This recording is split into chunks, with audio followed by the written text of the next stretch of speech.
The U.S. and Pakistan. 7 decades of ties, misunderstandings, interests, and emerging realities. The relationship between Pakistan and the United States began immediately after the partition of the Indian subcontinent. At that time, the world was sharply divided into two powerful blocs.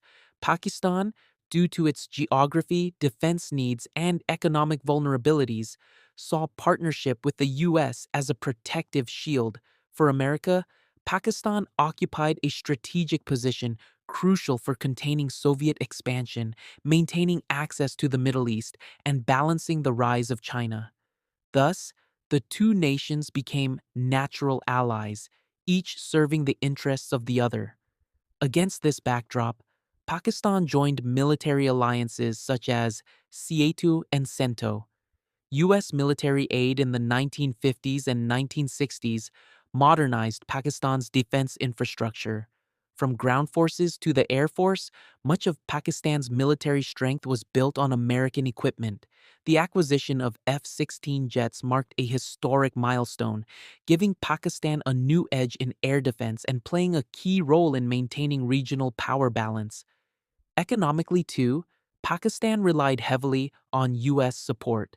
Programs like Food for Peace, USAID agricultural projects, and American influence in the IMF helped stabilize Pakistan's economy. There were multiple crises where Pakistan's financial lifelines could have collapsed without U.S. support. The American market remained a strong pillar for Pakistan's exports, especially textiles. Millions of Pakistanis settled in the U.S. also contributed significantly through remittances, bolstering the country's balance of payments. Education formed another crucial chapter. The Fulbright program, one of the world's premier scholarship initiatives, found in Pakistan, one of its largest beneficiary nations. Thousands of Pakistani students have pursued higher education in the United States. American funding also played a long-standing role in health, governance, human rights, agriculture, and disaster management, while the U.S. was the largest contributor of aid for Afghan refugees.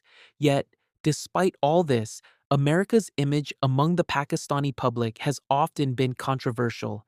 One major reason is Pakistan's internal politics, where anti-American sentiment became political capital for many parties.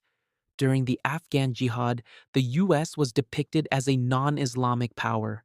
Later, sudden American withdrawals post-Soviet defeat, the 1990 Pressler sanctions, pressures around Pakistan's nuclear program, drone strikes after 2001, the Abbottabad operation, and unilateral strategies in Afghanistan fueled widespread distrust of America.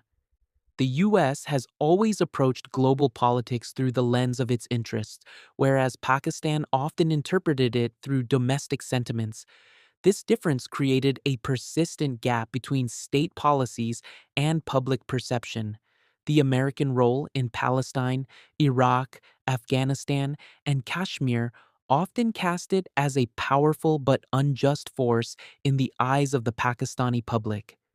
Religious groups painted it as the embodiment of global oppression, while media narratives frequently held it responsible for internal problems. Gradually, America became the symbolic villain in Pakistan's public discourse.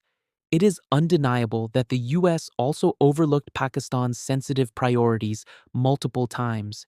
Examples include the arms embargo during the 1965 war, non-intervention in 1971, the 1990 Pressler Amendment, and sidelining Pakistan's strategic concerns in Afghanistan. Time and again, Pakistan felt like a frontline state, while America viewed it merely as a strategic tool. These two different perspectives have always made the relationship imbalanced. For the U.S., the relationship was largely transactional, limited to the fulfillment of interests. For Pakistan, it was a mix of emotions, expectations, and security concerns. This tension has fueled narratives of betrayal and ingratitude over the years. However, can Pakistani public sentiment be judged as a moral weakness? Absolutely not. Public reactions are a reflection of lived experiences in global politics, not hostility toward ordinary Americans. The anger expressed by Pakistanis is usually directed at specific American policies, not the American people. Many U.S. analysts fail to appreciate this distinction.